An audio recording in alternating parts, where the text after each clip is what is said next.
Bonjour, c'est Gilles du site boursicoté.com. Voici l'analyse technique des principales paires de devises du marché Forex, ainsi que l'analyse de l'or et du pétrole pour les matières premières.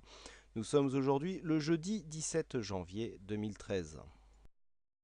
Et pour commencer, donc l'euro dollar qui, suite à cette forte phase haussière que nous avons connue la semaine dernière, marquait un petit mouvement de consolidation. Consolidation qui, nous l'avons vu hier, était venue tester ici la zone des 38,2% de Fibonacci à 1,3265, des plus bas ayant été marqués à 1,3257, avant de remonter. J'indiquais hier que le fait d'avoir un retournement ici du MACD pouvait redonner un élan haussier à cette paire de devises. Donc l'élan haussier est arrivé aujourd'hui. On a connu une forte hausse ici de l'euro dollar qui est passé de 1,33 à 1,3373 en quelques heures.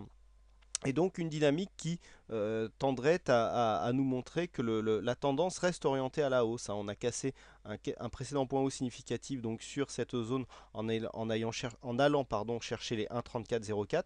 Et donc ici nous avons la théorie des extensions de Fibonacci qui peut s'appliquer, puisque suite à un retracement ici à 38,2%, en cas de cassure des 1,3404, en traçant donc le Fibonacci et en calculant l'extension, nous arrivons à un objectif des 1,3495. Donc en cas ici de cassure des 1,3404, nous pourrions avoir un objectif qui se situe à 1,3495. Donc ici, la tendance reste forcément haussière. Donc le biais reste haussier.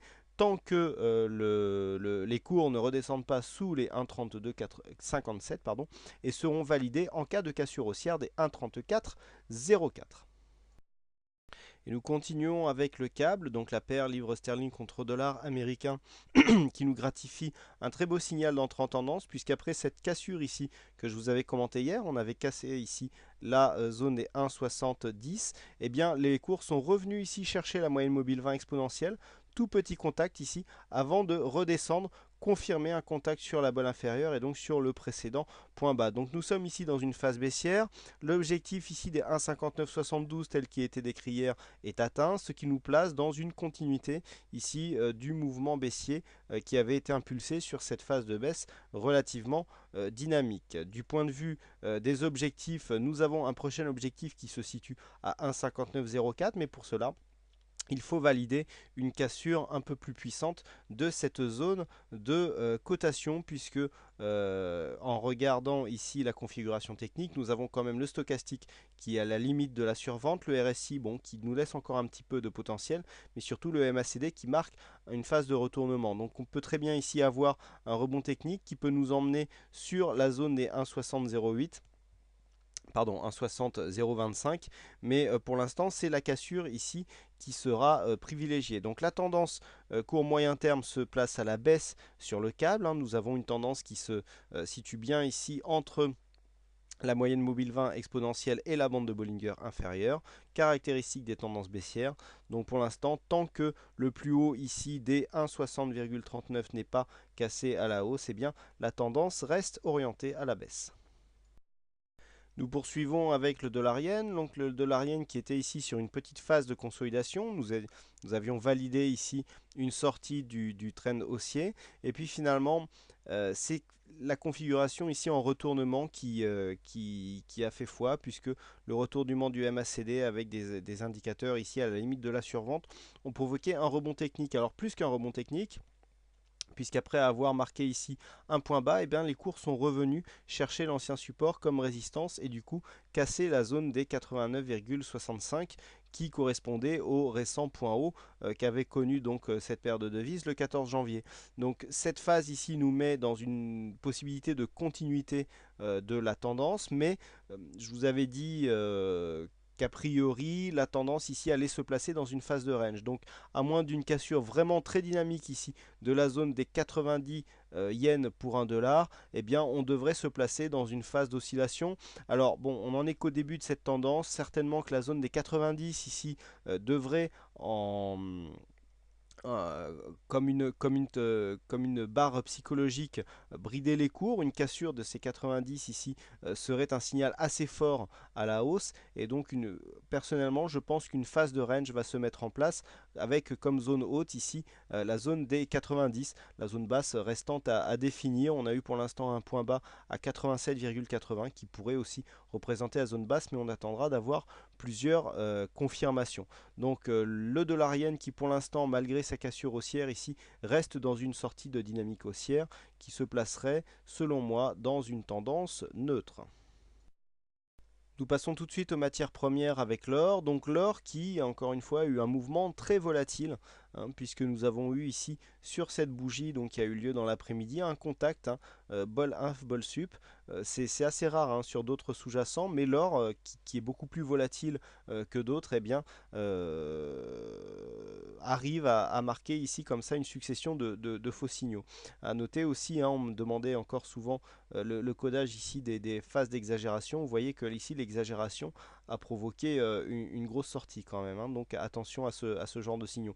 Donc là l'or se situe pour l'instant dans un trend haussier. Hier je vous disais qu'on voyait bien ici le placement de cette tendance entre la moyenne mobile 20 exponentielle et la bande de Bollinger supérieure. Donc la tendance reste orientée à la hausse malgré ici cette petite attaque baissière qui a été très violente. On a eu une phase de baisse et une phase de hausse qui est remontée au-delà de ce que l'on peut appeler la ligne de coup, puisqu'on a quasiment une phase en V-bottom. Mais on ne validera pas une telle phase puisque nous n'avions pas une tendance baissière précédemment. Et donc les cours sont venus ici chercher un point bas avant de remonter brusquement, se placer dans la tendance et même de marquer une accélération. Donc du point de vue de la tendance court moyen terme, on vient ici chercher l'objectif des 1695 tel qu'il avait été défini depuis la cassure ici des 1676. Hier je vous disais que suite à la cassure, on retrouvait ici cette zone comme un support et que cette configuration amènerait normalement l'objectif ici des 1695. C'est ce qui est arrivé. Donc là pour l'instant l'or ici se situe toujours dans une tendance court moyen terme orientée à la hausse et qui restera donc valide tant que ce point bas ici qui se situe maintenant à 1666,9, donc 1667 $ l'once, ne sera pas cassé à la baisse. Enfin, nous terminons avec le WTI, donc le WTI qui suit donc le CAC 40 dans sa cassure haussière, puisque après avoir évolué ici quelques jours dans un range donc sur la partie basse à 92,50 et sur la partie haute à 94,70, eh bien nous provoque une cassure haussière, donc cassure qui provoque une phase de surachat ici, qui devrait normalement appeler une phase de consolidation technique. Quoi qu'il en soit, cette sortie se place dans une phase de continuité. Nous étions ici dans une phase haussière. À l'approche des 94,70, les cours étaient sortis de la dynamique, mais sans aller chercher, je vous l'indiquais hier, sans aller chercher vraiment de niveau de retournement, puisque la zone ici des 23,6% avait été à peine effleurée sur cette zone. Donc on était sur une phase de sortie mais sans retournement de tendance, et puis eh bien c'est finalement ce qui s'est passé, puisque la cassure haussière a eu lieu pour se placer ici à l'attaque de nouveaux points hauts. Donc le prochain objectif se situe à 96,13. Il sera vraisemblablement atteint. Vu le contexte suracheté des indicateurs, il devrait y avoir une phase de consolidation. Donc la phase de consolidation pourrait nous amener un objectif ici sur les 94,70, puisque cette ancienne résistance pourrait se transformer en support et donc assurer une certaine pérennité au mouvement haussier. Quoi qu'il en soit, même si nous sommes sortis ici de la dynamique, comme je le dis souvent, c'est pas parce qu'on sort d'une dynamique qu'elle s'inverse forcément. On peut très bien ici se replacer dans une dynamique haussière qui n'aura tout simplement pas le même trend, mais la hausse ici peut continuer malgré la sortie que nous avons constatée ces derniers jours. Voilà ce que l'on peut dire sur ces analyses techniques Forex et matières premières. Il ne me reste plus qu'à vous souhaiter à toutes et à tous une bonne soirée, bonne chance dans vos trades, et je vous retrouve dès demain sur le chat et sur le site avec d'autres analyses en vidéo. Voilà, bonne soirée.